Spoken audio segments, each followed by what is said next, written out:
왜 집에서 이렇게 이런 증상이 있는지 모르겠다. 이제 그러면서 이제 결국에는 그 문제를 자기 탓으로 돌리는 경우가 이제 많거든요. 제가 좀 그랬던 것 같아요. 그러니까요. 네. 네. 그러니까 또 부모님도 이게 어떤 증상이 뭐 살에 대한 문제, 뭐 음식에 대한 문제로 나타나니까 네가 의지로 조절하면 되는 거 아니냐. 그러지.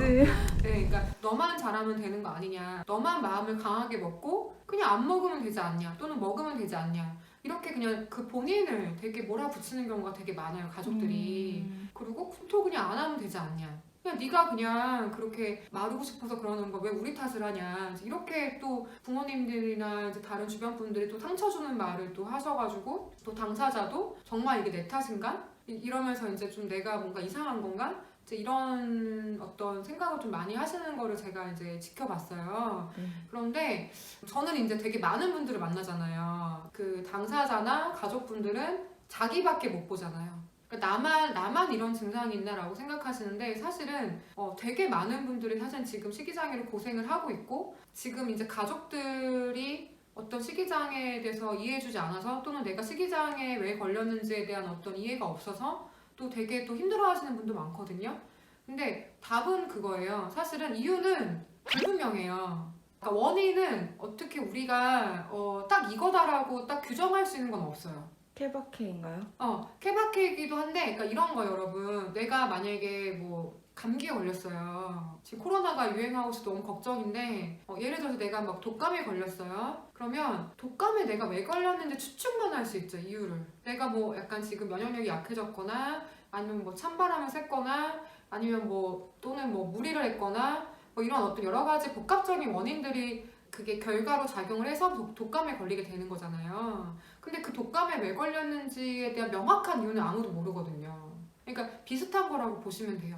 그러니까 그렇지만 몇 가지 우리가 이제 논문에서도 그렇고 실제 임상 장면에서도 그렇고 추측할 수 있는 몇 가지 원인들이 있어요. 근데 이것이 한 가지 원인으로만 이렇게 딱 귀결되는 건 아니에요. 명확한 어떤 한 가지 원인이 있어서 결과론적으로 내가 식이장애에 걸렸다 이건 아니거든요. 우리가 알지 못하는 원인들까지 복합적으로 들어있다라는 거예요. 거기에는 이제 첫 번째로 우리가 볼 수 있는 게 가족 안에서 생기는 어떤 유전적인 요인이거든요. 유전적인 요인이 뭐냐면 어머님이나 아버님이 되게 몸에 대한 어떤 비하나 마른 것에 대한 어떤 강요를 집안에서 막 이렇게 하시는 분들이 있어요. 굉장히 그게 저는 상담하면서 많다라는 거 느꼈는데 어렸을 때부터 대화가 몸에 대한 지적인 거예요. 어릴 때부터 뭐 살이 쪘니 안 쪘니? 아니면 밥을 뭐 적게 먹어야 되니 많이 먹어야 되니? 또는 뭐 이렇게 친척들이나 누가 왔을 때 또 대놓고 몸에 대한 비교를 하면서 아유 너는 뭘 먹어서 그렇게 살이 쪘니?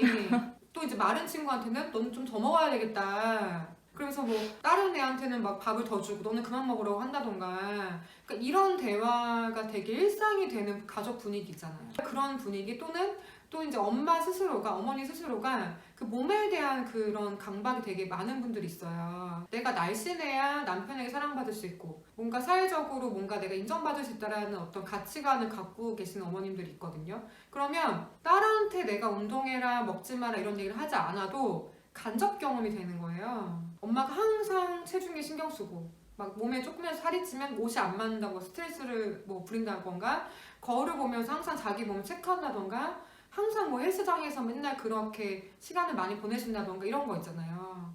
그러면 그 어머님은 사실은 식이장애는 아니지만 어떤 체중에 대한 어떤 강박이나 어떤 그런 관리를 늘 하셨던 분이잖아요. 그럼 그거를 아이가 봤을 때 간접적으로 살이 찌면 안 되는 거구나.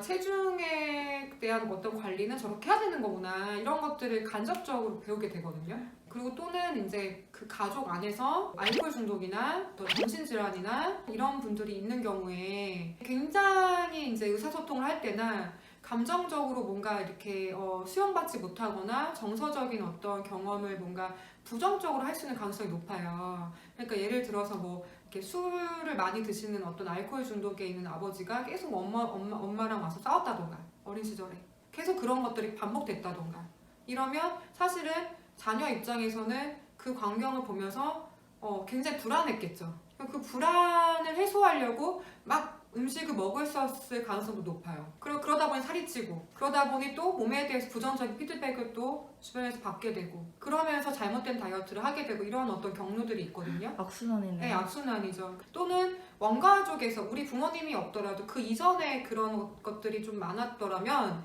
부모님도 되게 불안정한 경우가 되게 많거든요. 왜냐면 그 불안정한 환경 속에서 자라신 거잖아요. 그래서 자녀들한테 안정적인 어떤 경험을 제공해주기가 어려운 거예요. 그럴 때 그 불안을 해소하기 위해서 많이 먹거나 또는 다이어트를 하면서 뭔가 이렇게 잘못된 방향으로 가게 되는 경우가 있거든요. 우리가 10대 때는 그 몸이나 얼굴에 되게 많이 관심을 가질 때잖아요. 그때 이제 자기 몸을 더 인식하게 되거든요. 그럼 그럴 때 내가 좀 우연히 살을 뺐는데 너무 주변 반응이 좋은 거예요. 갑자기 내가 막 없던 자신감도 생기고 주변에 그런 긍정적인 피드백을 받으면서 이제 그 자기가 집에서 맨날 받았던 스트레스, 불안, 외로움 이런 것들을 다이어트에 몰두하기 시작하는 거예요. 다이어트에 막 몰두하면서 그 힘든 것들을 내가 잊어버리는 거죠. 그러면서 사춘기에 그렇게 살을 빼기 시작하고, 그러니까 결국에는 그런 어떤 해결 방법을 잘못된 다이어트에서 찾게 되는 경우가 많거든요. 그래서 이게 가족 문제와 식이장애가 왜 연관이 되지라고 하시는 분들은 이런 지금 제가 앞에 말씀드린 연관성이 있다라는 거가 좀 이해가 되실 수 있을 것 같아요. 그러니까 남자분들도 식이장애가 있지만 유난히 더 여자분들에게 더 월등히 이 숫자가 높은 이유는 아직까지도 사회적으로 여성에 대해서는 마른 몸을 더 이렇게 뭔가 부추기는 분위기가 있죠. 그런 사회적인 분위기도 우리가 무시할 수가 없어요. SNS에서 그런 어떤 여자의 몸을 자꾸만 이렇게 성적 대상화를 한다던가, 여자의 몸에 대해서 굉장히 상품화한다던가, 이런 것들이 아직도 우리가 좀 많이 볼 수 있잖아요. 점점 심해지고 있어요. 네, 점점 심해지고 있잖아요. 그런 걸 하지 말자고 하는 어떤 운동이 일어나고 있지만 사실은 다른 한쪽에서는 그걸 자꾸만 쫓아가는 분위기가 아직도 있잖아요. 그런 것들도 사실은 우리가 여성들이 식이장애에 걸릴 수밖에 없게 만드는 또 강한 요인이 되기도 해요. 또 하나 이유는 성격적인 요인이에요. 거식증이든 폭식증이든 대표적인 어떤 성격적인 요인이 두 가지가 있는데, 하나는 완벽주의예요. 거식증 걸리신 분들이 보면 되게 완벽주의거든요. 하나를 하더라도 대충 하는 법이 없어요. 공부를 하더라도 대충 하는 법이 없기 때문에 대개는 모범생들이 많으세요. 뭐 대충 하지 않는 거, 이런 성격이 다이어트를 한 번 해도 끝장을 보시는 거죠. 그러니까 그런 요인도 사실은 영향을 끼치게 돼요. 사실 그런 강박이나 완벽주의는 이제 성향이 주는 것도 있거든요. 기질적으로 이제 그런 어떤 것들이 물려받는 것도 있어요. 그래서 어떤 식이장애에 걸리게 만드는 어떤 요인이 될 수 있고요. 그리고 또 하나는 굉장히 남 눈치를 많이 보고 맞춰주는 성격이죠. 너무 배려를 지나치게 하시는 분들이 있어요. 너무 착한 거죠, 소위 말하면. 이거는 결국엔 기질적인 것도 있지만 환경적으로 내가 눈치를 볼 수밖에 없는 그런 구조를 이제 좀 많이 아마 접하셔서 눈치를 많이 보게 되셨을 거예요. 그게 결국에는 계속 쌓이다 보면은 내 성격이 되는 거거든요. 그래서 맨날 눈치 보고 맞춰주느라 내 주장을 하지 못하는 거예요. 특히 이제 싫은 거 싫다고 말 못하고, 이제 그러다 보면 어떻게 될까, 사람이? 턱벽에 걸리죠. 그럼 그게 이제 결국에는 또 이제 무리한 다이어트나 잘못된 어떤 식이장애 증상으로 이제 가게 되어 있거든요. 그래서 이런 어떤 뭐 가족의 문제, 그다음에 개인의 성격의 문제, 그다음에 사회적인 문제가 얽히고 설켜서 결국에는 그 식이장애라는 결과가 만들어지는 거거든요. 되게 복합적이에요. 네, 복합적이에요. 그래서 이거는 어느 하나의 원인이 있어가지고 이 결과가 이렇게 됐다, 그러니까 네 탓이다, 이건 절대 아니에요. 부모님들도 자기를 돌아봐야 되는 거고, 우리 가족 사이에서 뭐 이런 정말 외모 비하나 살에 대한 발언이 그냥 아무렇지도 않게 이루어지고 있었는지 그런 것들 한번 돌아보셔야 돼요. 그리고 이제 마지막 제일 또 중요한 거는 트라우마예요. 발달적인 과정 안에서 생기는 애착 트라우마도 있고요. 그 다음에 어떤 그 충격적인 사건 있죠. 뭐 자연재해라든지 그 다음에 성적인 피해, 이런 것들도 굉장히 자기의 어떤 셀프에 어떤 자존감을 되게 훼손시키는 거거든요. 이 자기 존재에 대한 어떤 수치심을 굉장히 유발시키는 어떤 사건들 있잖아요. 그런 사건들을 많이 접하신 분들일수록 그 잘못된 다이어트에 또 이렇게 몰두할 수 있는 가능성이 되게 높아져요. 그래서 이런 복합적인 원인들이 다시 같이 이제 뭔가 협력을 해서 만들어지는 과정이기 때문에 절대로 이것을 어떤 개인의 어떤 한 문제로 바라보시기보다는 내가 그만큼 좀 힘들었구나, 정서적으로 불안정했구나, 이런 것들을 좀 이해하는 어떤 쪽으로 가셨으면 좋겠어요.